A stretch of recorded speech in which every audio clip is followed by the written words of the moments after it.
Have you ever looked at someone successful and thought, they're just naturally gifted?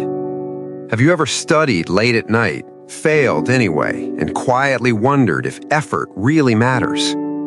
If you've ever felt tired of trying, tired of being average, or tired of watching others win while you struggle, this story is for you. Because success is not built on talent alone. It is built on something far less glamorous, far less praised, and far more powerful: consistent, hard work.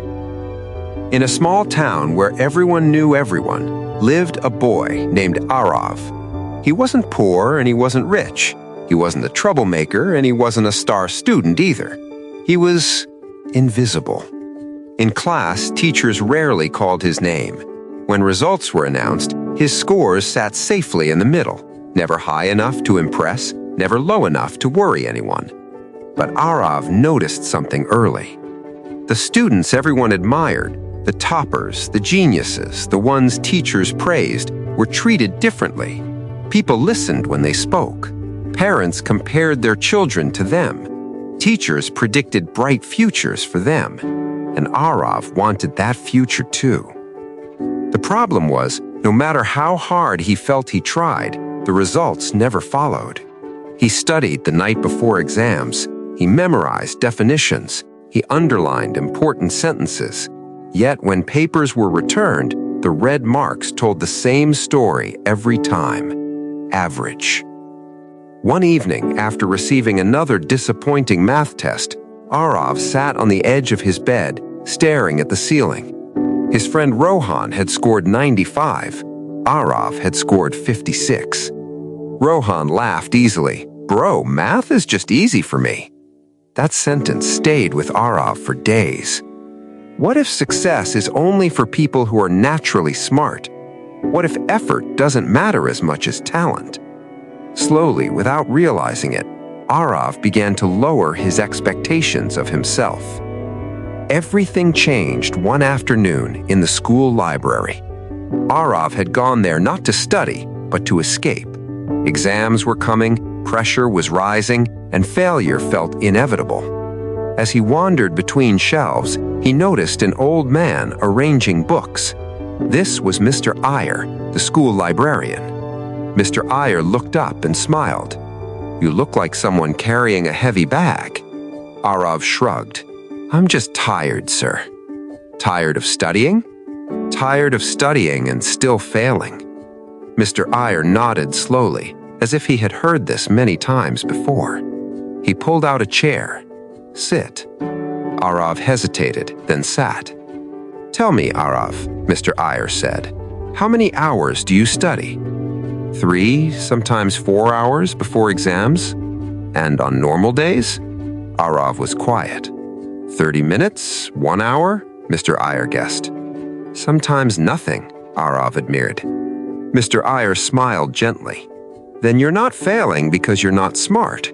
You're failing because you're trying to build a house only during storms." Arav frowned. "What does that mean?" "You study only when exams come, but knowledge doesn't grow under pressure. It grows under routine." Then he said something Arav would never forget. Hard work is not what you do when you feel motivated. Hard work is what you do when no one is watching, when results are far away, and quitting feels easier. Mr. Iyer reached into his drawer and handed Arav a thin notebook. "This is not a timetable, it's a commitment book." Arav opened it. The first page was blank. "Every day," Mr. Iyer continued, "write only 3 things: what you studied, for how long, and one thing you didn't understand. No big goals, no pressure, just honesty."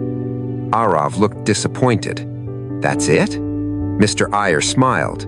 "That's how real success begins, quietly." The next day, Arav studied for just 1 hour. No phone, no music, no rushing. He wrote in the notebook, "Math, linear equations, 60 minutes. Didn't understand word problems." It felt small, almost pointless. But he did it again the next day and the next. Some days he was tired. Some days he understood nothing. Some days he wanted to stop. But the notebook filled up. 1 week became 2. 2 weeks became a month. Nothing dramatic happened at first. His scores didn't jump overnight.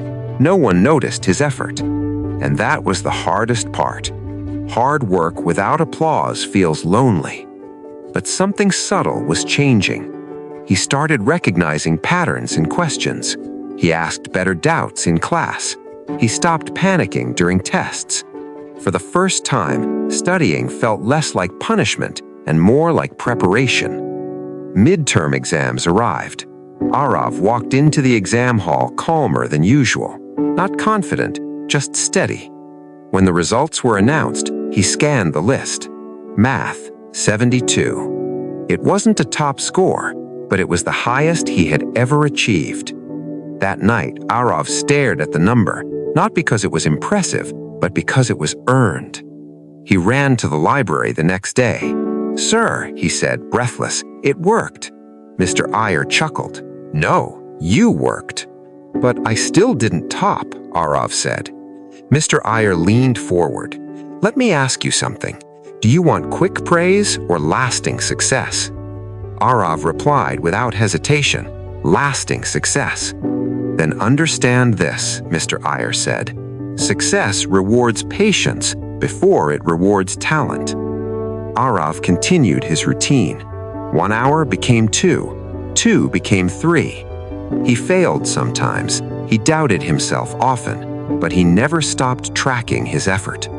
While others studied only during exams, Arav studied every day. While others crammed, Arav revised. Slowly, teachers began to notice. "Your answers have improved," one said. "You've become consistent," another remarked. By the end of the year, Arav ranked among the top students in his class. People were shocked. "How did you suddenly become smart?" they asked. Arav smiled. He didn't suddenly become smart. He became disciplined.